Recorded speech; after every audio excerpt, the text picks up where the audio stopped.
cook rice. First one. Magsali ng bigas sa kaldero. Pangalawa, hinugasan ko ang bigas para maging malinis ito. Pangatlo, itapon ang sabaw.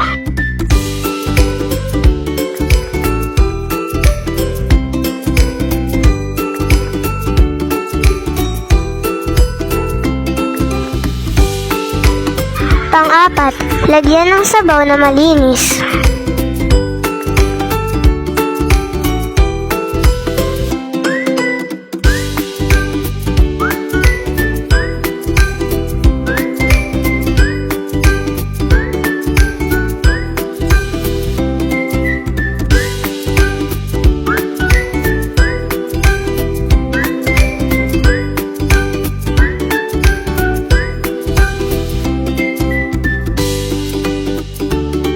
Panglima, takpan ng kaldero.